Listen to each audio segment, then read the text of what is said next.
बाब 14। तुम्हारा दिल न घबराए, तुम खुदा पर ईमान रखते हो, मुझ पर भी ईमान रखो। मेरे बाप के घर में बहुत से मकान हैं, अगर न होते तो मैं तुमसे कह देता, क्योंकि मैं जाता हूँ ताकि तुम्हारे लिए जगह तैयार करूँ। और अगर मैं जाकर तुम्हारे लिए जगह तैयार करूँ तो फिर आकर तुम्हें अपने साथ ले लूंगा, ताकि जहाँ मैं हूँ तुम भी हो, और जहाँ मैं जाता हूँ तुम वहाँ की राह जानते हो। तोमा ने उससे कहा, ऐ खुदाबंद, हम नहीं जानते कि तू कहाँ जाता है, फिर राह किस तरह जाने? यीशु ने उससे कहा कि और राह और हक और जिंदगी मैं हूँ, कोई मेरे वसीले के बगैर बाप के पास नहीं आता। अगर तुमने मुझे जाना होता तो मेरे बाप को भी जानते, अब उसे जानते हो और देख लिया है। फिलिप्पुस ने उससे कहा, ऐ खुदाबंद, बाप को हमें दिखा, यही हमें काफी है। यीशु ने उससे कहा, ऐ फिलिप्पुस, मैं इतनी मुद्दत से तुम्हारे साथ हूँ, क्या तू मुझे नहीं जानता? जिसने मुझे देखा उसने बाप को देखा। तो क्यों कहता है कि बाप को हमें दिखा? क्या तू यकीन नहीं करता कि मैं बाप में हूँ और बाप मुझ में है?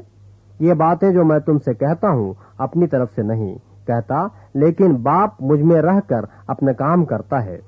मेरा यकीन करो कि मैं बाप में हूँ और बाप मुझ में, नहीं तो मेरे कामों ही के सबब से मेरा यकीन करो। मैं तुमसे सच सच कहता हूँ कि जो मुझ पर ईमान रखता है, ये काम जो मैं करता हूँ वो भी करेगा, बल्कि इनसे भी बड़े काम करेगा, क्योंकि मैं बाप के पास जाता हूँ। और जो कुछ तुम मेरे नाम से चाहोगे मैं वही करूँगा, ताकि बाप बेटे में जलाल पाए। अगर मेरे नाम से मुझसे कुछ चाहोगे तो मैं वही करूँगा। अगर तुम मुझसे मोहब्बत रखते हो तो मेरे हुक्मों पर अमल करोगे। और मैं बाप से दरख्वास्त करूँगा तो वो तुम्हें दूसरा मददगार बख्शेगा कि अबद तक तुम्हारे साथ रहे, यानी सच्चाई का रूह, जिसे दुनिया हासिल नहीं कर सकती, क्योंकि न उसे देखती और न जानती है।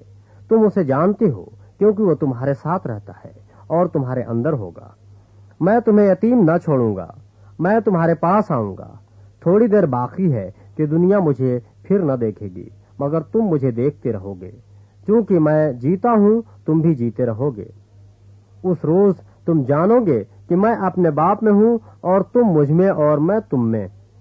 जिसके पास मेरे हुक्म हैं और वो उन पर अमल करता है, वही मुझसे मोहब्बत रखता है, और जो मुझसे मोहब्बत रखता है वो मेरे बाप का प्यारा होगा, और मैं उससे मोहब्बत रखूंगा और अपने बाप को उस पर जाहिर करूंगा। उस यहूदा ने जो इस्करियोती न था उससे कहा, ऐ खुदाबंद, क्या हुआ कि तू अपने आप को हम पर जाहिर किया चाहता है, मगर दुनिया पर नहीं? यीशु ने जवाब में उससे कहा कि अगर कोई मुझसे मोहब्बत रखे तो वो मेरे कलाम पर अमल करेगा, और मेरा बाप उससे मोहब्बत रखेगा, और हम उसके पास आएंगे और उसके साथ सुकून करेंगे। जो मुझसे मोहब्बत नहीं रखता वो मेरे कलाम पर अमल नहीं करता, और जो कलाम तुम सुनते हो वो मेरा नहीं बल्कि बाप का है जिसने मुझे भेजा। मैंने ये बातें तुम्हारे साथ रहकर तुमसे कहीं, लेकिन मददगार यानी रूहुल कुद्स, जिसे बाप मेरे नाम से भेजेगा, वही तुम्हें सब बातें सिखाएगा, और जो कुछ मैंने तुमसे कहा है वो सब तुम्हें याद दिलाएगा। मैं तुम्हें इत्मीनान दिए जाता हूँ, अपना इत्मीनान तुम्हें देता हूँ। जिस तरह दुनिया देती है मैं तुम्हें उस तरह नहीं देता। तुम्हारा दिल न घबराए और न डरे। तुम सुन चुके हो कि मैंने तुमसे कहा कि जाता हूँ और तुम्हारे पास फिर आता हूँ। अगर तुम मुझसे मोहब्बत रखते हो इस बात से कि मैं बाप के पास जाता हूँ, खुश होते हैं, क्योंकि बाप मुझसे बड़ा है। और अब मैंने तुमसे इसके होने से पहले कह दिया है, ताकि जब हो जाए तो तुम यकीन करो। इसके बाद मैं तुमसे बहुत सी बातें न करूँगा, क्योंकि दुनिया का सरदार आता है और मुझ में उसका कुछ नहीं, लेकिन ये इसलिए होता है कि दुनिया जाने कि मैं बाप से मोहब्बत रखता हूँ, और जिस तरह बाप ने मुझे हुक्म दिया मैं वैसा ही करता हूँ। उठो, यहाँ से चलें।